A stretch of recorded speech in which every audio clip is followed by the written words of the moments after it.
So today's episode is all about answering a question that I received via email. And the question was this: I've been in IT, I want to get out and get into my own business doing something completely different. What do I do? It's a great question. And there's a lot of pieces to this. So let's dive in.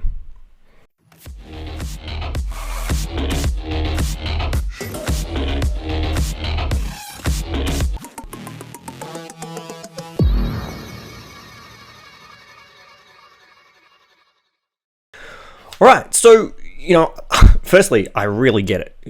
My background was IT. I had an IT company for 8 years with my father.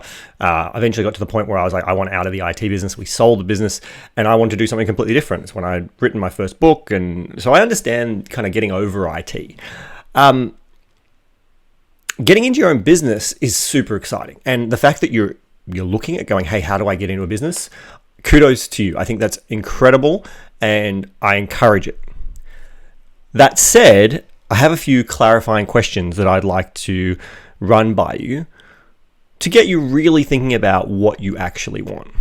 So the first question, if you're currently, and I'll make this to you who asked me the question, and I'm keeping it anonymous because you asked me to, and also to anyone else who's listening who might be in a similar position where you're currently employed and you're going, you know what, I'd really like to do my own business. And I encourage that. I really do. That said, there are some things I think it's really important that you think about before you just make that leap. So the first question that you absolutely need to think about is, how much money do you have to invest? And this money is either to invest in your education, because you plan to just go into a completely, in this example, you want to go into a completely different field. You've been in IT, so you've got experience in IT, and you want to go into a business that's completely unrelated to IT.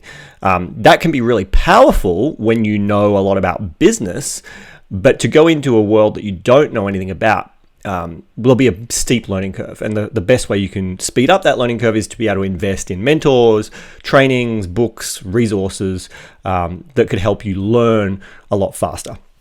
So how much money do you have to invest in either education, as well as your education though? And I think everyone, no matter what business you're going into, you need to invest in some form of education, even if it's just some books. You're also going to need some sort of money for the business, whether you're choosing to start the business from absolute scratch or whether you want to go and buy a business to save all that startup period. I used to teach people about buying businesses and why that was far better than starting a business. They've got their pros and cons. Buying a business, you require more cash up front, usually, not always. You can definitely buy businesses I used to teach people about buying a business for $1. The catch with the dollar that not everyone always seems to understand is you could buy a business for $1, but there's a reason you're getting it for $1. You're probably going to still need another $20, $30, $40, $50,000 to help turn it around, whether that's investing in stock or people or things like that. So you're still going to need some sort of cash if you're going to buy a business, whether you're paying for the business or the franchise or the whatever up front, or whether you're getting a really good deal and then you need to invest in that business. Now, if you don't buy a business, you choose to start a business, you're still going to need some form of cash, some sort of startup capital. What I would caution you is, if you are starting, is go easy on the vanity things. Going and getting a fancy logo and spending all this money. Just go on something like Fiverr.com or sign up to our service at automationagency.com and get something easy put together. Or if you've got decent Canva or Photoshop skills, just go and put something quick and easy together. Don't go and spend thousands and thousands of dollars creating a brand identity in the beginning if you're starting a business. Just put something out there and then worry about up leveling your image and your name and all of those, and branding and business cards and all that stuff once you've started to actually get customers and you've figured out what you're going to do. So just to reiterate, that first question is, how much do you have to invest either into your education as well as into the startup of buying the business or investing in the startup of the business? You might need to buy stock, or you might need to, you're going to need to run some ads, potentially. You're going to put an ad somewhere or run some Facebook ads or do something, join a business networking like BNI to just kind of get yourself out there and get your start. So get really clear on how much money you have to invest. Secondly, the other thing to invest is how much time do you have? Because if you don't have a lot of money, there are still ways that you can start a business with less money, but it requires more time. Your money is, when used well, is a time saver or a speeder. It leverages time. It allows you to pay for someone else's time to speed things up rather than you having to invest your own time. That's the reality of what money allows you to do, especially when it comes to investments and businesses and things like that. So if you don't have a lot of money, or even if you do, again, how much time do you have to commit to this? Because starting a business, buying a business, it is time intensive in the beginning. Whether you're a seasoned professional and you've been in business for 20 something years like me, or whether you're completely new, it still requires a significant amount of time in those early days. And so are you only available 9 to 5? Are you going to be available, and have you talked to your family, your loved ones, your friends, the people around you, to say, hey, you know what, I'm doing this thing, and that's going to mean I might be getting up at 5 a.m. Not that I personally do 5 a.m. starts, never have. But you might be like, look, I'm going to be getting up at 5 a.m. and I'm going to be clocking off at 9 p.m. or midnight. You need to have those conversations and see, are you prepared to put in that time? Do you have that time? Maybe you've got kids and that's just not viable. So when will you have time? Will it be after they've gone to bed and in the evenings is when you'll have this time? And again, that requires a conversation with your significant other or anyone in your world to say, hey, I'm going to be that, we're going to have less time because I'm going to be investing in this business, my time. So how much money do you have? How much time do you have to give this? All right, now you've kind of got clear on what you've got to give. The next thing is, what does that perfect business look like? If you're currently in IT and you want to get into another business, or you want to start something and get into a business that's completely unrelated, what does that look like? Because businesses come in all shapes and sizes. You can have a business that is purely all online, right? Like you can have a business that's just you, no team, no staff, and you're like blogging, and you're selling courses, or you're doing affiliate marketing. Like you can have a business that's just you writing on the internet, never really having to talk to customers per se. That is a viable business, and those business models exist. On the complete other spectrum, you can have a business that's bricks and mortar, like a coffee shop, and you want to be the barista, or you want to be behind the counter chatting to people all day, every day, because you love people and you want that interaction with people. These are completely kind of different business models. One is also, got consumable goods. The other one has very little cost to delivery because it's all online. And I could be arrogant and say I believe one is better than the other, but the reality is it's not. Because it's about, what do you want? What do you need, and what's going to suit your personality? I think, if you look at a lot of people out there who teach you and sell business opportunities, they're going, hey, here's a way to make money online. And there's lots of people. Some of them are my friends. Some of them I've been customers of. Some of them I just personally know through networks, and others I've just heard of. There's lots of people out there who will sell you a business opportunity. What you need to get clear on is knowing who you are, what you are like. And if you choose to go down a BizOp path and invest in someone's programs and courses, is that you're picking one that is most aligned to who you are and how you truly want to be and can be. If you're not someone who likes talking to people and getting on the phone and knocking on doors, there might be, you wouldn't want to invest in a BizOp that's all about like cold outreach, knocking on doors, hustle, MLM, for example, building teams and trying to really put yourself out there is not going to suit someone who really just wants to sit behind the computer and maybe write, or they're really creative. So get really clear on, what is an ideal business look like for you? How much money do you want to be making? Do you want location independence, or do you want it in a certain location? Do you want it to be something where you're interacting with lots of people, or do you want it to be more where it's just kind of you? Do you want a business that you'll eventually be able to build a team around, or do you want a business that will forever just be you? And here's the thing, the answers to these questions will change as you start on your business journey. So this is not about locking in for the rest of your life. This is about right now, you're going to make the jump from employee to business owner. What do I want that to look like? The fourth question is, how committed are you to actually making this work? Or is it just a nice idea? I wondered about whether I should say this, but the reality is, I don't want to scare you off. If you're interested in starting a business, I encourage anyone to at least dip their toe in the water and try it out. I used to believe that anyone and everyone could be a successful entrepreneur. I no longer believe that. I believe that anyone and everyone should take the opportunity to explore it, because you will learn a lot more about yourself on the journey. But if this is just like, grass is greener on the other side, life will be better, and you don't have an actual, hunger might not be the right word, but you don't have an actual real drive to go, I'm going to make this effing work, right? I'm going to make this work.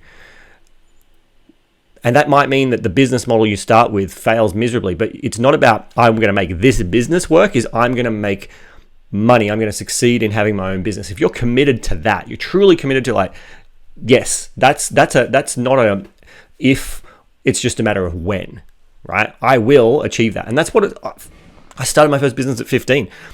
I didn't really consciously understand it, but I was always like, I'm going to succeed in business. It was never like, I'll go get a job. Never. That was never really in my mindset. And so if you're going into business going, but if it doesn't work, I'll just run back to a job, really sit with that. Because if you're going into a business with that as, the job is my safety net, I'm all for safety nets if you've got kids and things like that.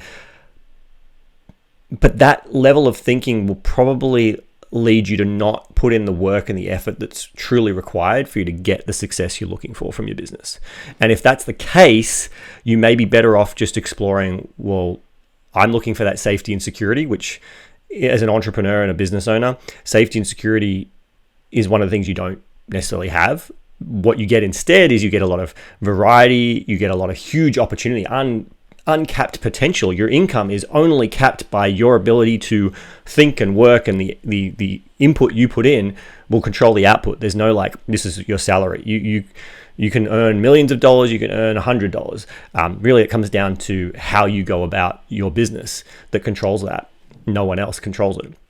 But if you're like, you know what, I'm going to start I remember meeting these guys who were like, I'm going to jump into business, and from day one, I want to be making and taking home $100,000.